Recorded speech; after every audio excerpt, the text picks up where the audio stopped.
ગુજરાતની જનતા વચ્ચે બે વાત મૂકવા માંગુ છું.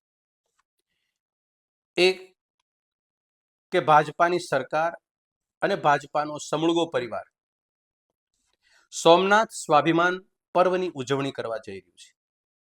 મુદ્દો એ છે કે 1000 વર્ષ પહેલા સોમનાથની મંદિરની જે ઇતિહાસની જે કથા છે એનું વર્ણન છે. એને સ્વાભિમાનની રીતે અતૂટ આસ્થાના 1000 વર્ષ પૂરા, આવા ઓઠા નીચે આવી વાત લઈ અને લોકોની વચ્ચે જવા માંગે છે. સ્થિતિ વર્તમાન ગુજરાતની શું છે? 6.5 કરોડની ગુજરાતની જનતાના પ્રાણ પ્રશ્નો શું છે? ગુજરાતનો બેરોજગાર યુવાન, ખેતર ઉપર ખેડૂત, મહિલાઓની સુરક્ષા, આરોગ્ય અને શિક્ષણની પરિસ્થિતિ આ 25 વર્ષની અંદર બદથી બદતર છે. એના ઉપર કોઈ પ્રકારની અભ્યાસ, નજર કે યોજના કે આયોજન કશું નથી. જનતા પિચાય અને પીડાય છે એક બાજુ, અને એક બાજુ તહેવાર, પર્વ, ઉત્સવ, ઉજવણી. આ ભારતીય જનતા પાર્ટીને કોઠે પડી ગયું છે એટલા માટે કે આમાંથી સત્તા બચી શકે એમ છે. નતમસ્તક ગુજરાતની જનતાને હું વિનંતી કરું છું, આપણા પ્રશ્નો ભૂલી અને ઉત્સવોમાં રત થવું એ આપણી ખુદની બરબાદી આપણે ખુદ ઓરીએ છીએ. ભાજપાને આ સમયે યાદ આવે છે કે આપણી બદથી બદતર હાલત છે, અને એ સોમનાથ સ્વાભિમાન પર્વની ઉજવણી કરે અને યાત્રા લઈને નીકળવાના છે. મુદ્દો, ફલશ્રુતિ અને હેતુ અને ઉદ્દેશ શું એનો? આપને સવાલ થાય, મને પણ સવાલ થાય છે. પણ ભાજપાને મન રાજનીતિનો પરિપ્રેક્ષમાં આ નિર્ણય છે. આપણે સૌએ એ બાબતે સચેત રહીએ. બીજી બાબત એ છે કે ભાજપાના પ્રદેશ પ્રમુખ હમણાં નવા બન્યા છે. બોલવામાં એને જે કીધેલી વાત છે એ પોપટની જેમ રટણ રટે છે. એની સામે જે કાગળ આવે છે એ બોલી નાખે છે. એ કાગળમાં લખેલી વાત અને જમીન ઉપરની પરિસ્થિતિ છે એ પોતાને અભ્યાસ નથી, ગામડામાં ગયા નથી. ગામડાની પરિસ્થિતિ 27 વર્ષમાં એની ભાજપાની સરકારે શું કરી છે એમાં એનું જ્ઞાન કે એનો પ્રેક્ટિકલ અનુભવ નથી. એ શું બોલ્યા કે રામથી દૂરી, ગામથી મજબૂરી અને કામમાં અધૂરી આ કોંગ્રેસ. કોંગ્રેસ ક્યારે સરકાર સત્તામાં હતી? આશરે 30 વર્ષ પહેલા. 30 વર્ષ પહેલાની ઘટનાને આજે પણ એ યાદ કરે છે પ્રેમપૂર્વક અને જનતાની વચ્ચે મૂકે છે.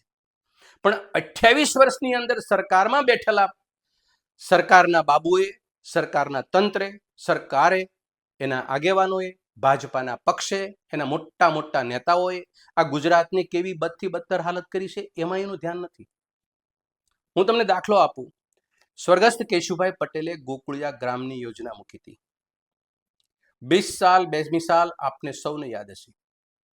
ભારતીય જનતા પાર્ટીની સરકારે 2020ની અંદર ઉત્સવ ઉજવ્યો કે અમારા 20 વર્ષ 22 સાલ. એમાં કેશુભાઈના વર્ષો નહોતા. કેશુભાઈને એને ભાજપની સરકારના નેતા, કેશુભાઈએ કોઈ ભાગીદારીમાં સરકાર બનાવી 95-98માં નથી. કમળના નિશાન ઉપર સરકાર બની હતી. છતાં પણ કેશુભાઈને બાદ કર્યા, કારણ કે એને ગોકુળિયો ગ્રામ, ગામડાને સદ્ધર બનાવવાની વાત કરી હતી.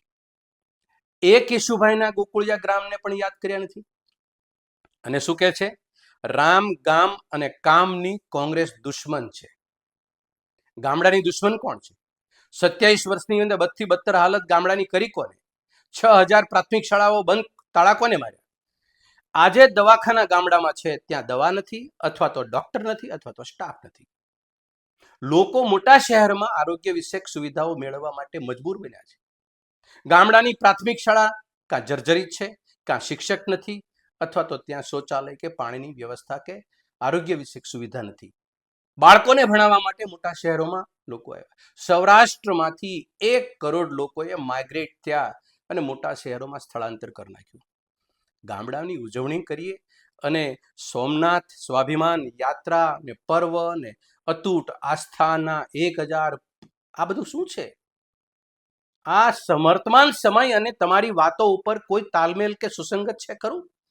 આ જનતાની વચ્ચે આવી વાતો લઈ જવાની જરૂર છે અત્યારે, કે એને મજબૂર પરિસ્થિતિમાં જે ગામડું જીવે છે એને બચાવવાની જરૂર છે? બેરોજગાર યુવાન, ખેતરમાં ખેડૂતોની હાલત ખરાબ અને મહિલાઓની સુરક્ષા, આ જોખમી પાસા ઉપર ગુજરાતનો એક એક દિવસ ને એક એક રાત આજે ગુજરાતી કાઢી રહ્યો છે ને વિતાવી રહ્યો છે. કોઈ ધ્યાન નથી સરકારનું કે ભાજપા સરકારના કોઈ આગેવાનની. અને ભાજપાના પ્રદેશ પ્રમુખ એવું બોલે કે કોંગ્રેસ રામથી દૂરી, ગામથી મજબૂરી અને કામમાં અધૂરી. દ્રષ્ટાંત તો આપી દો એક વખત.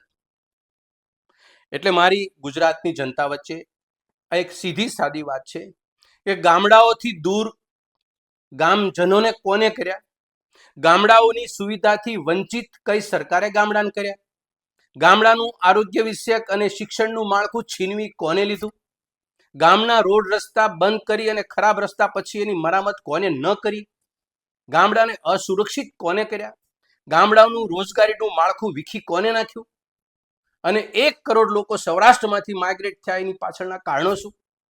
તમામ સવાલના જવાબ આપણે મુશ્કેલીમાં રહીને મૂંઝાતા આપણે આ ભોગવીએ છીએ. અને સરકાર શું બોલે છે કે સોમનાથ સ્વાભિમાન પર્વ, અતૂટ આસ્થાના 1000 વર્ષ પૂરા. મારો કહેવાનો અર્થ આપને સમજી ગયા છો.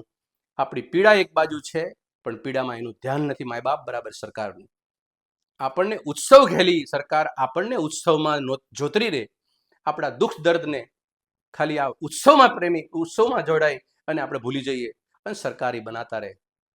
મારી વાત આપ સૌને, સમજદાર છો ગુજરાતીઓ, 2 વાત હતી, 2 વાત આપને પૂરેપૂરી સમજમાં ઉતરીએ છે.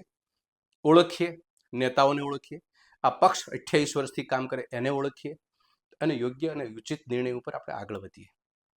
જય જવાન, જય કિસાન.